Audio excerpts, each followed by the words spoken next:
Welcome to the Lonestar Collective podcast. I'm your host, Jesse Williams. This is episode 30.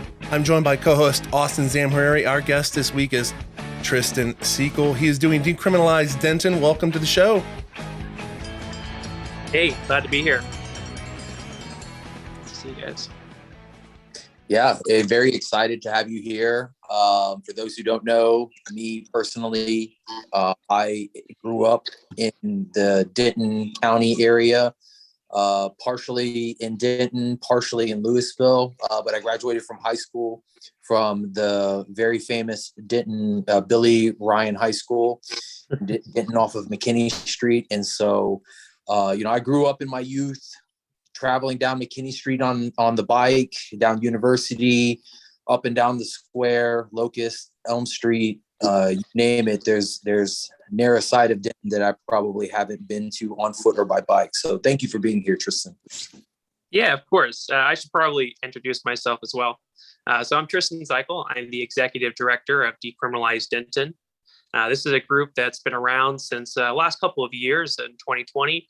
Summer 2020 is when we formed, and our whole campaign from the very beginning has been about enacting a permanent moratorium or a ban on all arrests and citations for misdemeanor cannabis offenses.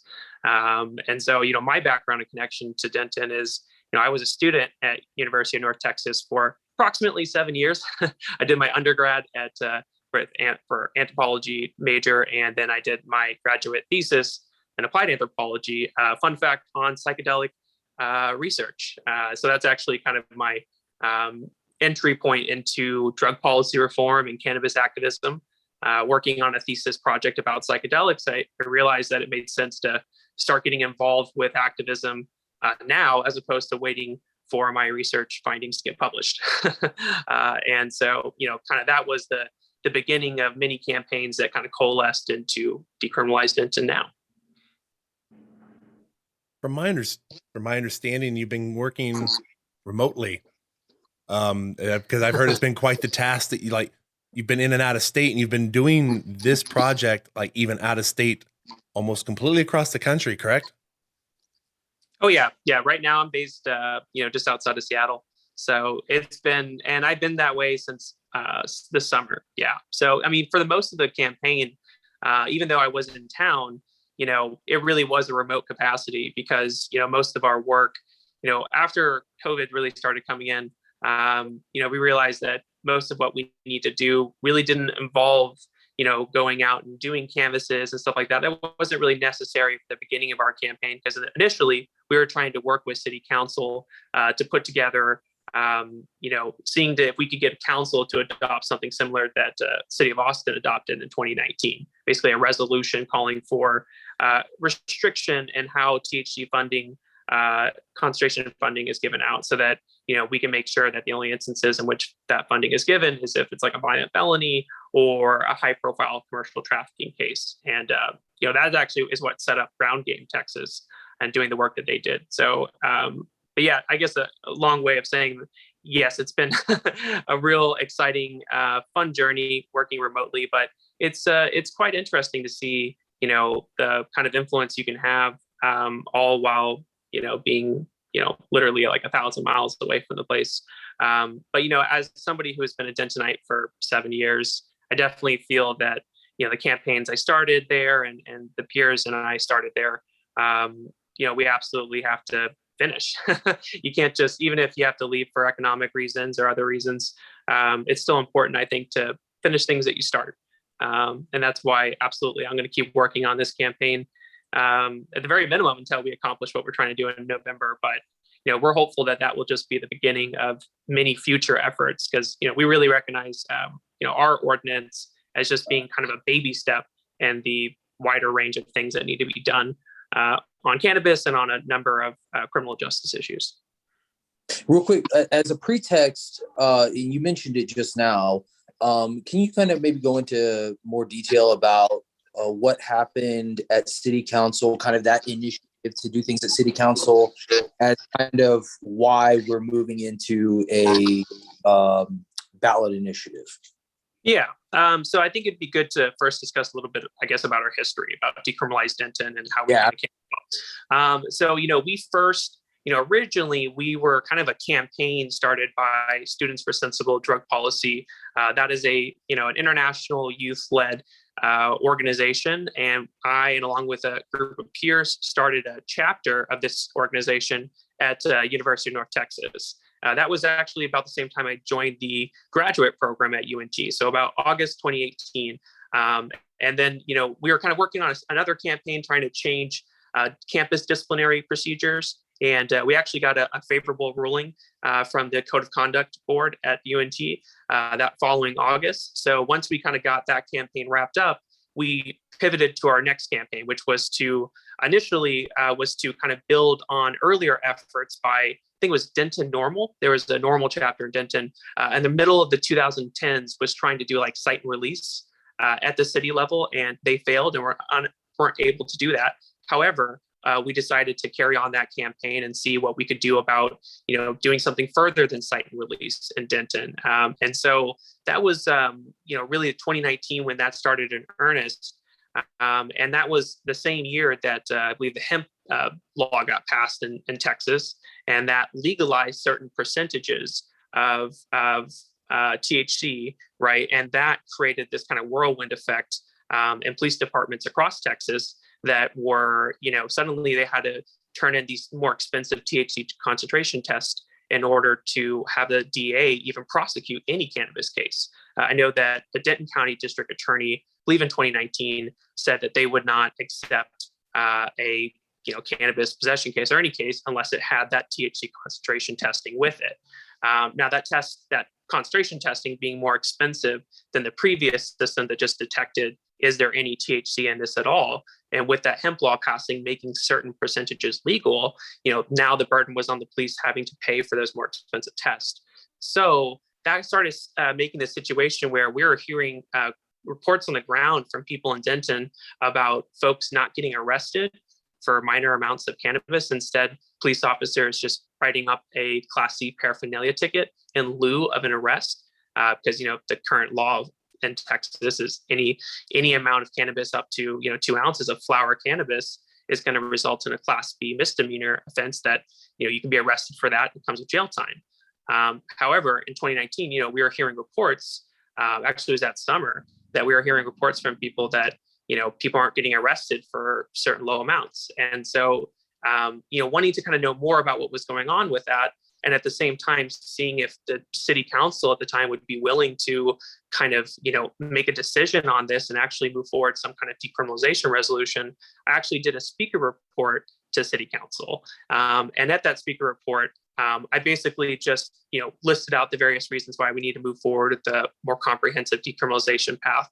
And it was actually after my speaker report that Chief Dixon, the chief of police in Denton at the time, came on and spoke to city council and explained kind of his changes that he did to marijuana enforcement in the city. So he kind of just made these new changes to how officers handle cannabis enforcement and didn't really tell anyone about it. He did it really under the radar. And, it was actually at that council report, I think was the first time that he actually publicly really announced it. And so, yeah, he, in response to the hemp law getting passed, he directed his officers to issue a Class C paraphernalia ticket in lieu of an arrest for people found with up to 1 ounce of flower cannabis. So, that was the situation. And given that, that was what prompted Deb Armenter, council member Deb Armenter, to propose a resolution to the rest of council that they have a work session to, discuss, full ban on cannabis arrests, given these latest developments in the state and what the police chief was doing. Unfortunately, at the time, she was only able to get one other city council member to even agree to having that work session to discuss it.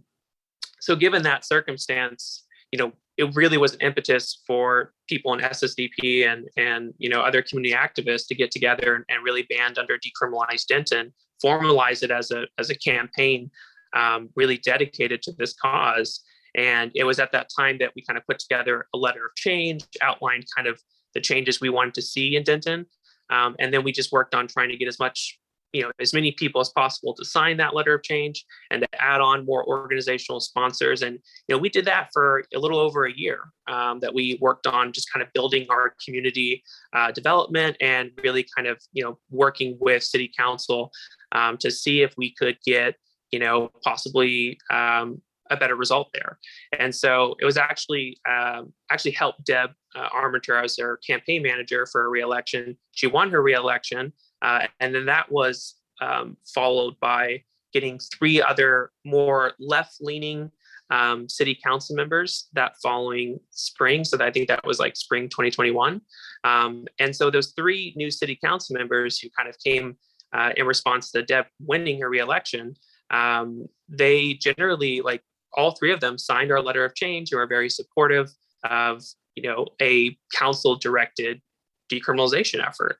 And so we thought that we finally found the perfect setup, right? We finally had a council majority, it seemed, because there was 4 city council members that agree to what we're doing and believe that, more can be done at the city level here on the issue of decriminalization. And so, the following fall, a group of, our kind of core folks at Decriminalize Denton put together, we worked with a city attorney in Dallas to put together an actual decriminalization ordinance that would fit within the code of laws and the specific charter of Denton City Code. And so I also worked on I used the Freedom of Information Act request in August of 2021 to get the racial and ethnic breakdown of cannabis arrests in the previous year. And that found a clear disproportionate enforcement of cannabis laws against people of color, particularly Black men were being targeted against at rates that were totally out of sync what would be expected. And then we also found that, it was like $13,000 was being wasted in that previous 2020 year on THC concentration testing. So once we had that data together, and then once we actually had the ordinance drafted, I put together a speaker report again to City Council and, basically outlined the ordinance and the reasons why we should move forward with a more complete cannabis decriminalization model. And the response of that was Deb Armenter doing a 2-minute pitch in support of my ordinance and to see if we could get a work session on it. She got 5 yeses to that, to doing a work session, which we thought was a huge victory, given how challenging it was to just get a work session all those years ago. Now, fast forward to this past January, we have that work session under the belief that it's really going to be a way to explore alternatives to the existing cannabis enforcement procedure in Denton. Instead, it really was just a way for the chief of police and the judge to kind of come on and explain how great the status quo is in Denton and how, and basically the police were basically just explaining that they're doing everything they can possibly do from a legal perspective. And we're making the case that legally their hands are tied. They can't do anything more than the decriminalization they're already offering, which I should clarify, because of our meddling and it was actually one of our spokesperson met with Chief Dixon and one of the other city council members who wasn't entirely on our side. And this was just this past fall. And it was through these dialogue that our spokesperson mentioned, we're going for our current decriminalization ordinance, which asks that, we ban even Class A misdemeanors. So that goes up to 4 ounces of flower cannabis that would be decriminalized. So once we started talking about 4 ounces and we started saying that, we don't want, even city funds to go for THC concentration testing for concentrate situations, that's when Chief Dixon was like, okay, maybe we should increase the amount that we're issuing a Class C paraphernalia ticket from 1 ounce to 2 ounces. And so now, as of January, I believe the policy is that if you're found with up to 2 ounces of flower cannabis in Denton, you're going to get that Class C paraphernalia ticket. So we are going to go into our first sponsor break here at the Lonestar Collective podcast. I'm your host, Jesse Williams. This is episode 30. My co-host joining me today, Austin Zamharari, our guest, Tristan Seikel. With Decriminalize Denton, we will be right back after these sponsor messages.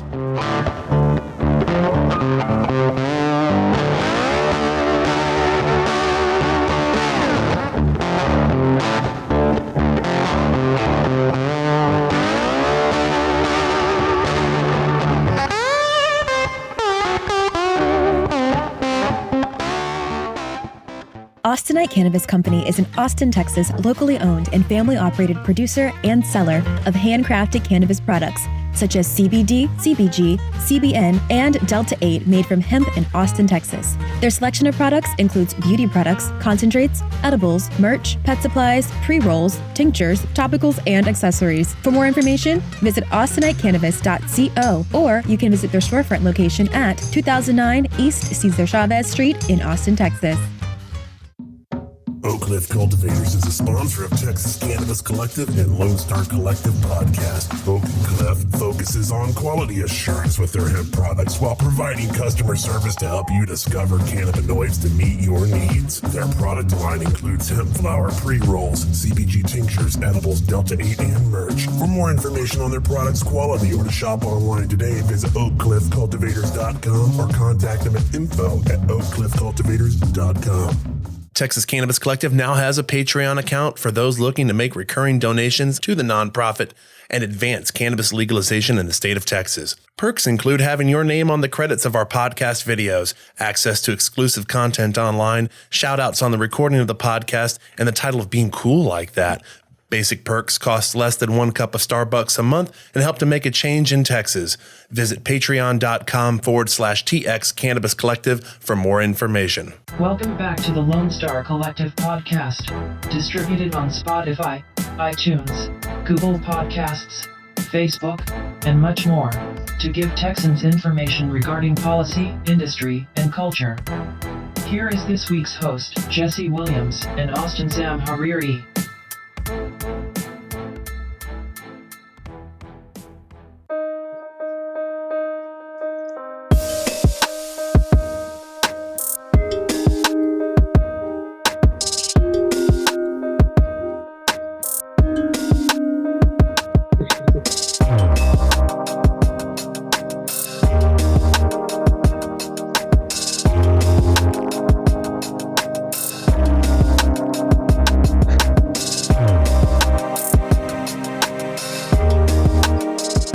Welcome back to the Lonestar Collective. This is episode 30. I'm your host, Jesse Williams, joined by co-host Austin Zamwari. Our guest this week from Decriminalize Denton, Tristan Seikel. This selection has been absolutely phenomenal. For Dentonites, we love talking about Denton. We go crazy anytime we see any reference to Denton. It's just the best thing. I saw something about that in King of the Hill years back, and I'm just so happy.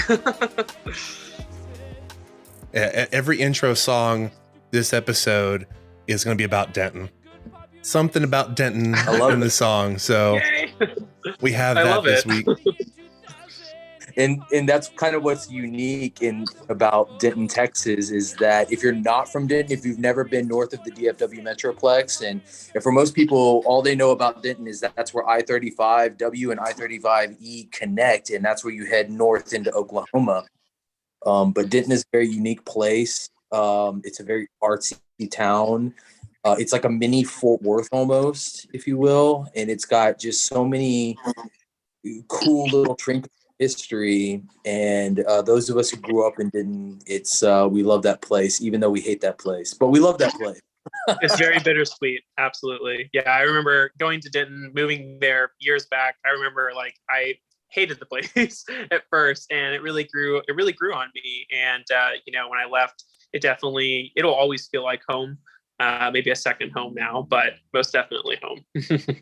Also, a real quick shout out to our one of our board members, Josh Kassoff, who is a graduate of UNT and also has a strong connection. So, and Tristan, you've been a contributor of the collective in the past, and so we have a very strong Denton bond, and all the more reason for us to work together, collaborate, and try to achieve this mission in the current ballot initiative phase. So you left off last segment talking about where we had gone as far as city council was concerned.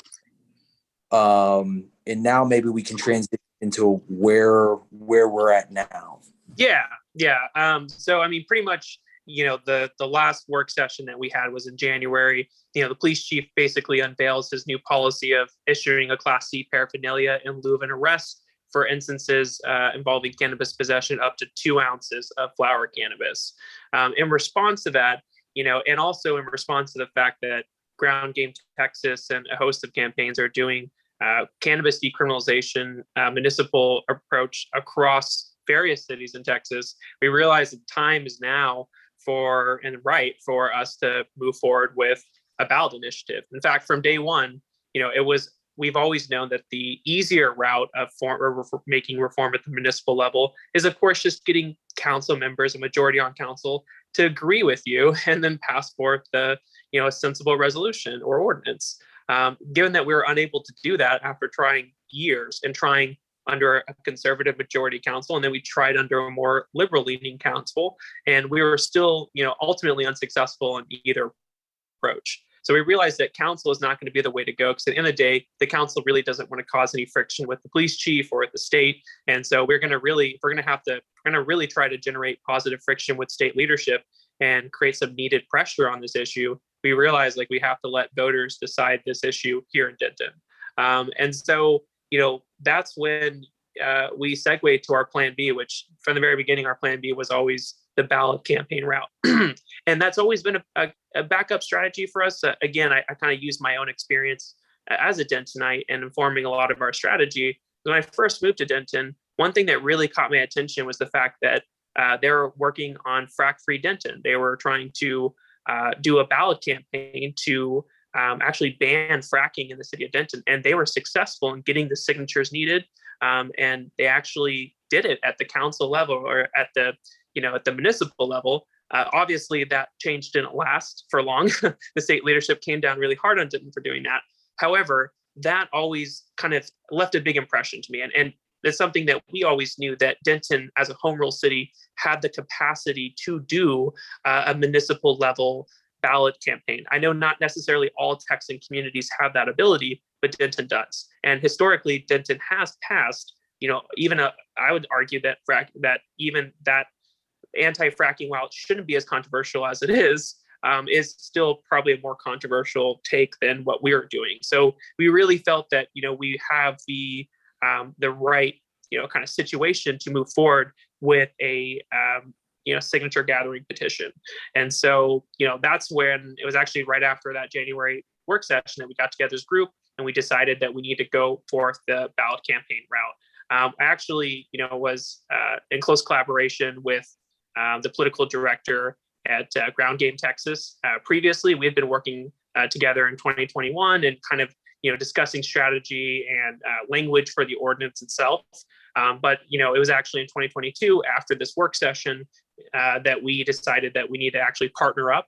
And so Ground Game and Decriminalize Denton, since about February, have been an open partnership with each other on this campaign. And so what that partnership has looked like is them working and actually helping us create the petition document itself and the language for everything, and making sure that our ordinance matches with the existing code of law in Denton. And it also looks like them helping us with the verification and data management. Everything else is on us. So that looks like a lot of volunteers, boots on the ground, folks actually getting the signatures. We have to get 1,745 signatures by April 20th is kind of our unofficial campaign deadline. Technically, we need them in by May 7th, but it's always good to have a couple of weeks before that so that we can go finalize the verification and make sure that all the signatures we collected are good, and work on getting filling in any missing boxes that people may forgot while filling out our petition. It's always a good idea to have extra signatures, because there's going to be people who are not registered to vote, because that's another thing. They have to be registered to vote for their signature to count in Texas. Sorry, I was just going to say, and not just registered to vote in Denton, to clarify, because that is a big detail. Because it's really sad, because Denton is like the county seat. And so you'll get folks from all across Denton County who really want to help out, really want to sign it, but they live in Crum, or they're not registered in Denton, so they can't sign it. However, just because you can't sign it doesn't mean you can't donate to our cause. And those donation funds will be used to helping pay for canvassers and also pay for literature and other stuff to make our, campaigning a little bit easier. And, of course, you can always, even if you're in the county, especially if you're in the county, you can actually help us collect signatures. You can come into Denton and help on any of the days. We get help from folks. Austin actually has been a big contributor to our canvassing efforts. And I know Austin travels all the way from Fort Worth up here. So we really appreciate that. But, that's the kind of support that it takes and that we'll need in order to be successful. Because again, we are entirely volunteer led. And, we just recently got organized as a political action committee. And I say recently, like a week ago. And so we've only from about a week ago been able to start accepting donations of a serious kind. So we're hopeful that, by getting more support and getting more exposure on this, that we'll get the necessary support needed in time to get the signatures. But keep in mind, once we get the signatures, it's not the end of the show, right? We still have to make sure it actually passes in November. And I think it was Julie Oliver, the executive director of Ground Game Texas, who coined an ingenious phrase, the Texas two-step, totally valid here, right? So this is really the strategy. The first step is getting the signatures and meeting that threshold in time, only a month left. And then the second step is actually making sure it passes in November. So it is a two-step process here. Going back to what we were talking, you mentioned earlier that the chief of police was doing this Class C paraphernalia charge. It was just astounding that, like, Austin and I were at the Capitol and the chief of police from Grand Prairie was there to testify about penalty reduction and told pretty much the committee during the hearing exactly what you were saying, was that they were no longer arresting people for Class B marijuana possession, but they were instead reducing the charge to a Class C paraphernalia charge and pretty much doing a form of cite and release with that. And it became, right, why are you so opposed to changing the law if you're basically already trying to do that? That's literally been my argument to the police chief and through, city council for so long. That's a great point. I don't think that they have a real, strong case defending, that system. I mean, the argument's always been thrown at us is that, that's something that state legislators should decide. We can only do so much as law enforcement leaders, but then a lot of those same law enforcement leaders go to the state legislature and then make their political weight known there as well and use their influence to manipulate legislature into a situation that we find ourselves now. Again, this is why I think it's so important that we get more municipalities to go for a campaign that Decriminalize Denton is trying to do. And the more towns that we get to adopt a decriminalization ordinance, it's going to make it to where de facto it is decriminalized across the state. And if enough cities do that, we feel that will be enough pressure to kind of take out some of those other influences that we're historically battling against. And that is, police chiefs that are bitter towards change, but you also have police unions, prison unions. I mean, there's a lot of invested interest in making sure that decriminalization ever really takes off. So that's why I think it's so important that we're able to be successful here in Denton, and we can use that as an example and hopefully a beacon of hope to our county and to the surrounding area that cities can do this and can lead the change. And if we get enough cities to do it, that might be the appropriate amount of pressure needed to apply to state leadership and get folks like the lieutenant governor and other people to actually consider popular bipartisan, decriminalization bills, right? That keep getting passed out of the House, but never mysteriously keep dying on our lieutenant governor's desk every time they reach the Senate. So, I'm glad that you mentioned the lieutenant governor because, today we've been looking at some of the lieutenant governor's work that has been going on in the Texas Supreme Court as far as the smokable hemp ban. And here we sit 10 days from legalization in New Mexico. And, it's like Texas is still dealing with this. It's we have to start doing things at the local level in the interim to sway people like the lieutenant governor. So bravo. Yeah. And it's just like, the other thing about the way Texas government works, the legislature only meets once every 2 years. So, what do you do with the off season, right? Are we just, because I know, I've been plugged in for cannabis activism for at least 4 or 5 years now. And what I've noticed is that there is a plenty of folks doing the activism at the state level. You'll always see, all these photos and stories and testimonials of people coming to the Capitol, making their case known. I mean, the Capitol does sit in Austin. There's a host of people in that city that can come out and show the support to the Capitol and to speak on state issues. We've never historically really seen any interest or any movement at the city level or the municipal level because people have just kind of forgotten about it. But, something that was imparted on me years ago, I forgot even by who, is just the value that the biggest change you can make is actually the change at the level of government that's closest to you. So that's local. Yeah. We are going to go into our next sponsor break here at the Lonestar Collective Podcast. I'm your host, Jesse Williams. This is episode 30. Our guest, Tristan Seikel of Decriminalize Denton. We will be right back.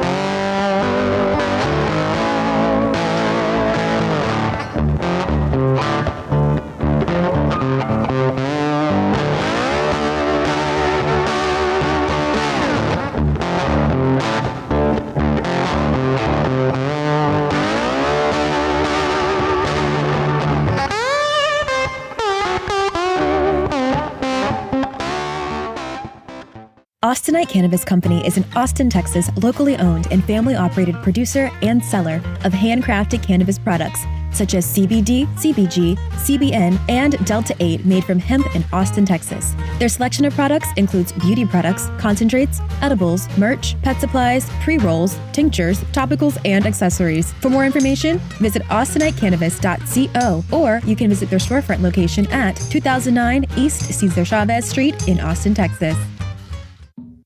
Oak Cliff Cultivators is a sponsor of Texas Cannabis Collective and Lonestar Collective podcast. Oak Cliff focuses on quality assurance with their hemp products while providing customer service to help you discover cannabinoids to meet your needs. Their product line includes hemp flower, pre-rolls, CBG tinctures, edibles, Delta 8, and merch. For more information on their products' quality or to shop online today, visit oakcliffcultivators.com or contact them at info@oakcliffcultivators.com. Texas Cannabis Collective now has a Patreon account for those looking to make recurring donations to the nonprofit and advance cannabis legalization in the state of Texas. Perks include having your name on the credits of our podcast videos, access to exclusive content online, shout-outs on the recording of the podcast, and the title of being cool like that. Basic perks cost less than 1 cup of Starbucks a month and help to make a change in Texas. Visit patreon.com/TX Cannabis Collective for more information. Welcome back to the Lonestar Collective Podcast, distributed on Spotify, iTunes, Google Podcasts, Facebook, and much more, to give Texans information regarding policy, industry, and culture. Here is this week's host, Jesse Williams, and Austin Sam Hariri.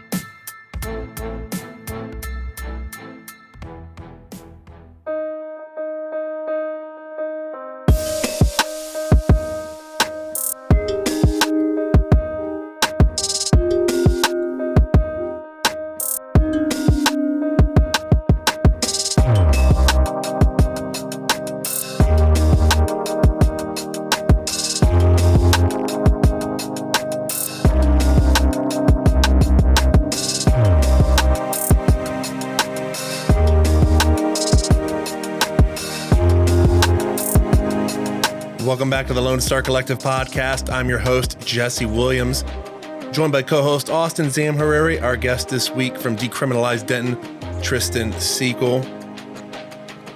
We were talking about collecting signatures, canvassing, trying to convince the city council to change the ordinance. And personally, I say I prefer the signature collection method of getting people to do this because, as we've seen in Austin and even San Marcos is its weird little unique thing.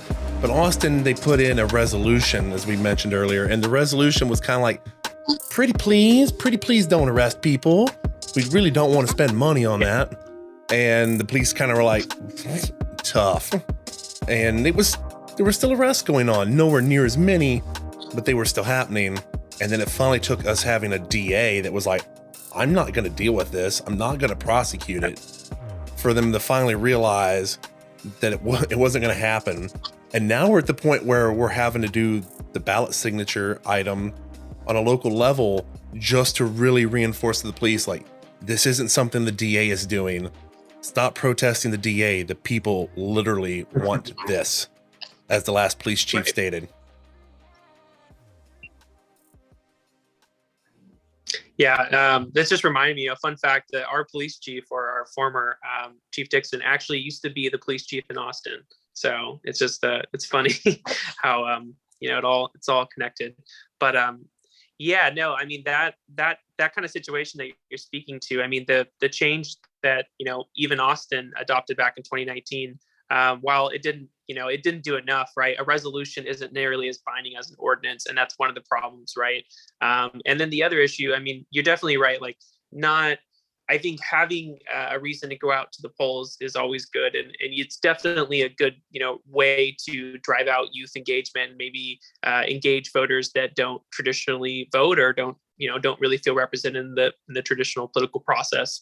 It also comes with a lot of cost, right? And as a group that was entirely, not seeking donations or money and trying to do this while also, being respectful of all of our own lives and capacities, we really wanted to see if we could make working with council work. And I think I was inspired largely because of, there's been these efforts. Decriminalize Nature has been a group that has successfully passed psychedelic decriminalization or resolutions, not ordinances, through various city councils, and just through city councils, really not through ballot initiative process. So we were trying to think if we could kind of tap into that logic of just trying to convince city council members through evidence and through discussion. And the irony is that we did convince a lot of people. People did agree with what we were doing. They at the end of the day just weren't willing to take the political potential risk or hit that could come with challenging the state on this issue. So it comes to the end of the day. I think that we did everything the way that we needed to do, and I'm glad that it all kind of went down the way it did, because we're now collecting signatures during a phase where there are 4 other cities in Texas doing the same thing, which is really cool, because if we can get enough cities this election cycle to pass this, there's a little bit of protection that I think is afforded through that. And I think it helps guarantee that, not one city is going to be singled out by the state and trying to shut this down. And in fact, the opposite could be true. And we could, maybe see a domino effect and hopefully get other cities to follow suit with this petition process. But I mean, we're also hopeful that if we can get it done here in Denton, again, without spending pretty much any money, we're hopeful that we can show other activists in the state that they can also, run a ballot campaign on the cheap and, get change done just by really relying on people in the community that are willing to engage on this issue and just donate a little bit of time it takes to just get some signatures, right? I was going to say what's encouraging about that is that it really is about putting the power back in the hands of the people. Absolutely. And it just feels like that's what's missing. In a lot of other states, they've been able to do a ballot initiative to make medical marijuana or legalization laws. And just in the state of Texas, that's not how it works. Right. But at the local level, we are able to, in our local communities, which actually matter most in the state of Texas, supposedly, that it really does feel empowering to the grassroots individual, and it's nice to see that shift happen. Yeah, I mean, I think it was shocking for me as somebody, I've gone through the cannabis criminal justice system. I've been on that experience of it, and I've been on the activist side. And I think a lot of activists are people who have been personally, or know people who have been personally affected by these laws. So, just in that experience, and speaking from that experience, like, I can see how much change that we've made. But, I think, years ago, if you would have talked to me about this, I wouldn't have felt safe enough to really come forward. I think a lot of people, especially if you've been personally affected, there's a couple routes you can do with that information. And one is to abandon it and to abandon that community and that way of life, or to go underground, to be even more careful and just be more secretive about what you're doing. And then I think the third, and I think the most liberating option, at least the most liberating option for me, was actually becoming an activist on this issue and trying to use that experience to help open new doors for people and maybe change policy that directly impacted me in a negative way. And to that end, that effect, we've already seen in my own community in just the time I've been there, tremendous, pretty significant changes. Policies, the changes that even have been done in Denton now would have been very helpful for me. And I know a host of other people years ago. But we also know that getting hit with a $300 paraphernalia citation, for a lot of struggling families, especially as rent continues to go up and cost of living continues to go up and wages aren't going anywhere. So what that means is that getting hit with even a paraphernalia ticket, that could be very serious for a lot of struggling families. And let's not, keep in mind that there's, even the protections that city police are doing, that doesn't even apply to people on universities, at UNT or TWU or the sheriffs, right? And then our other fear is that change was just done by the police. It's a police directive. It can be undone by a new police and a new police directive. And the scary thing is that, we used to think that Chief Dixon was in it for the long haul, but he recently, he's accepted assistant city manager position at Denton, and he is leaving that position. So they will hire a new police chief, and that could totally change the cannabis enforcement. Likely that they will probably keep that in place. However, again, it's a fickle policy, and that's why we need, an actual voter pass ordinance that can truly be locked in stone and permanent and truly protect people beyond, the political changings and whims of, our police leadership here. Yeah. It can even happen with the city council when city council members change. San Marcos saw something similar where their city council put in cite and release. They made an ordinance for it. The police chief was on board with the results of it. And we found out because a new city council member came on and immediately was like, well, we need to reevaluate this cite and release program. This can't be good for our community that we have something like this going on. And the only saving grace was that they called in the police chief to testify at a council meeting. And he basically told them, he goes, I'm on board with it. I'm okay. So the city council was like, well, if the police chief is on board with it, we're not going to really put up a fight with what the police chief wants with that. So we were saved by that. Exactly. But then if the police chief changes, where does it go from there? What kind of support would be in place?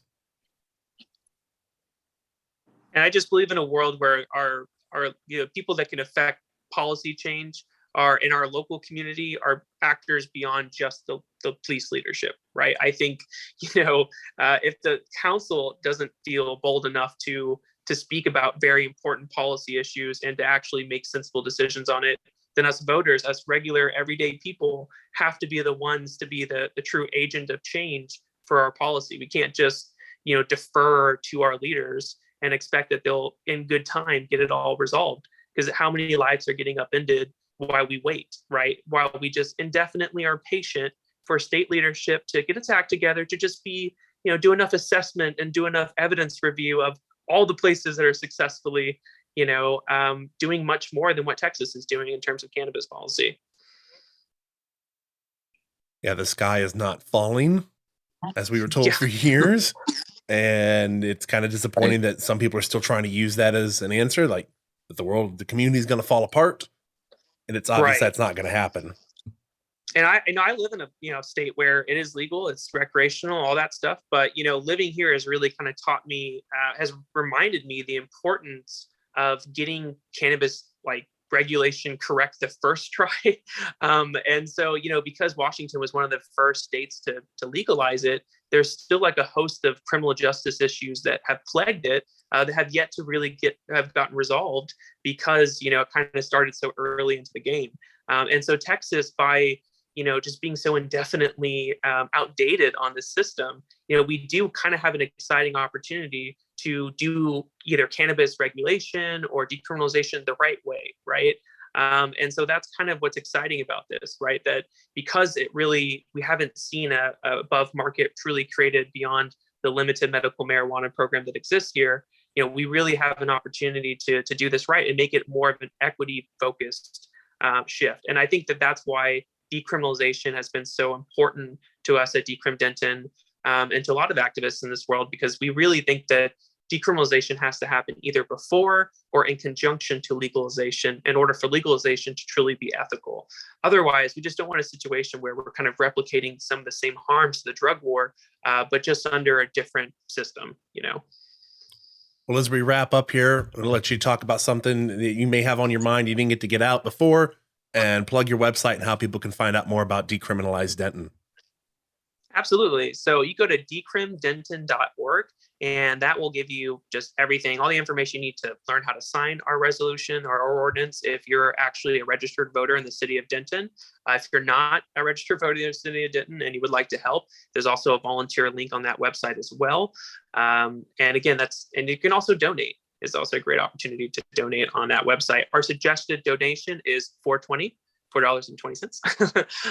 And we will, this weekend, we're going to be doing our first kind of big weekend of action. Well, we've been doing a lot of canvassing, a lot of door knocking, but this upcoming weekend is going to be a really big event for us, going to different neighborhoods across Denton and trying to actually knock on people's doors to get them to sign our ordinance here. So that's going to be on the 26th, Saturday, from 11 a.m. to 1 p.m. We'll meet at 11 a.m. at Fred Moore Park in Denton. Definitely check us out. And we're going to be putting that event up this afternoon with Texas Cannabis Collective. So we'll have that event on our Facebook, and that should be on Texas Cannabis Collective Facebook as well. So thanks for listening, and hope to see y'all help out. Well, as we wrap it up here, I want to thank you for your time, Tristan, and coming onto the show and informing everybody about what's going on with Decriminalize Denton. I just a few announcements. If you noticed in our break, we have a Patreon account now. So you can go to patreon.com/TX Cannabis Collective. And like I said, less than a cup of Starbucks a month. You get access to some videos, some photos we've taken that we didn't post up, a bunch of extras.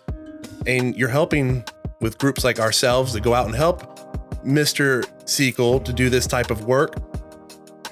You get shot. I like the shout out. We have a perk where you spend enough, we will talk about you on this show.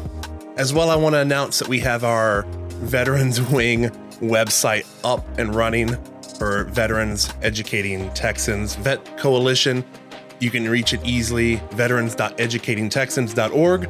Or if you want to type in something simpler, txvetco.org, texasvetco.org. And you can find out more information about the upcoming conference we have at the Clean Civic and Conference Center on April 16th. We wish everybody have a great week. Adios.